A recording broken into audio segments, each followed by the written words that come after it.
ሰላም ሰላም እንዴት ናችሁ? ሰላም አለይኩም ወራህመቱላሂ ወበረካቱ። ደህና የተከበራችሁ ቤተሰብ እንደምን አላችሁ? ደህና ናችሁ ወይ? ለዚህ ለቤት አዲስ ከሆኑ ሰብስክራይብ፣ ሼር በማድረግ ቤተሰብ ይሁኑ ማለት ነው። እንደምን ናችሁ ቤተሰብ? እንግዲህ ዛሬ በአዲስ ነገር መጥቻለሁኝ። ፈኪና አህሙ መተዋል ማለት ነው። እንዴት አምሮባቸው ትላንትና ስንት ቀን ሙሉ ሲጠፉ ማለት ነው። እንደው እኔ ወላሂ ነው የምላችሁ ራሴን እስከምታዘበው ድረስ ማለት ነው። እንዴ ምን ሆኜ ነው እስከምል ድረስ በቃ ልክ እኔ እንጃ ቤተሰቦችን እንኳን እንደዚህ እኔ ኦንላይን አሉ የሉም እያልኩ አልፈልግም ማለት ነው። በቃ ስልኬን ማንሳት መጣል በቃ የምሰራው ሁሉ እስከሚጠፋኝ ድረስ ነው። ከዛ ሲመጡ ደስ አለኝ እላችኋለሁኝ። ሁላችሁም እነ ፈኪ የት ናቸው? ምን ሆነው ነው ምናምን እያላችሁ ነበረ። ያው እንግዲህ ደህንነታቸውን ሁላችንም አውቀን ብዙዎቻቸው ተጣልተው ነው እያሉ አስበው ነበር። ወዳጅ የሆነ ተጣልተው ነው እንዴ እያለ አስቦ ነበር። ጠላት ደግሞ ተጣልተው ነው እያለ እንግዲህ ጮቤ ሲረግጥ ነበር ማለት ነው።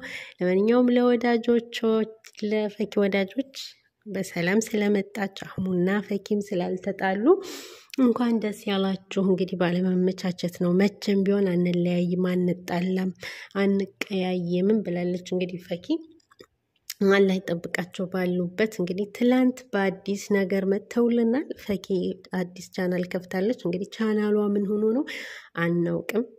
ፈኪ ቻናል መቀያየር ሳይሆን ወጥረሽ ስሪ ማለት ነው። በእርግጥ ያው ለማንኛውም ስለመጣች ደስ ብሎናል። ዛሬ ደግሞ በአህሙ ቤት በአዲስ ነገር እርግቧን ይዤ መጥቻለሁኝ ብሏል። እርግቧ ከንጉሷ ጋር እንደው እኮ እኔ ፈኪን እኮ በእውነት ነው የምላቸው። እኔ ፈኪን እኔ እንጃ አንዳንድ ጊዜ ሳስበው ከኔ በላይ የሚወዳት የለም ብዬ ራሴን እንትን እላለሁኝ። ግን ሁላችንም እንወዳታለን፣ ወዳጆቿ ማለት ነው። ጠላቶች እንዳሉ ሁሉ እና የፈኪ ወዳጆች ፈኪሻ ስለመጣች እንኳን ደስ ያላችሁ ብያችኋለሁ አይደል ቅድም? አዎ በድጋሚ እንኳን ደስ ያላችሁ። ዛሬ ደግሞ በአዲስ ነገር ፏፍሽ ብለው ትላንት እንግዲህ ስጦታ ሰጥተው ነበረ። ስጦታ ስትሰጠው ደስ ብሎት ነበር። ምርጫ ታውቂያለሽ ብሎ እንትን ብሏት ነበረ። በጣም ያምር ነበር። ማች አድርገው ነበረ። አህሙ እንግዲህ ስለተመረቀ ስጦታ ሰጥተዋለች ማለት ነው። ደስ ይላል። ስጦታ ፍቅርን ይጨምራል። ተሰጣጡ ተብለናልና ለማንኛውም ዛሬ ደግሞ በድጋሚ ስለመጡ ደስ ብሎኛል። የፈኪ ወዳጆች እስኪ ይሄን ቤት ላይክ ሰብስክራይብ አድርጉ። ድምቀቶች ማለት ነው። እንግዲህ ፈኪና አህሙ ወደፊት አትስሙ፣ ማንንም አትጥፉም፣ አትስሙም። ያው አንዳንድ ጊዜ ሰው ከፍ ሊል ስል ትችት ይበዛበታልና አብሽሩ። ኮሜንታተሮችም ደግሞ ትንሽ ረጋ ሰከን በሉ ማለት ነው። በተለይ ለፈኪ ያላችሁ ጥላቻ ሱብሃን አላህ።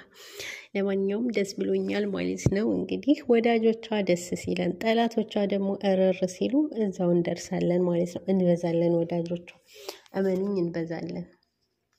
አሁንም ብዙ ነን፣ ከዚህ በላይም ደግሞ እንበዛለን።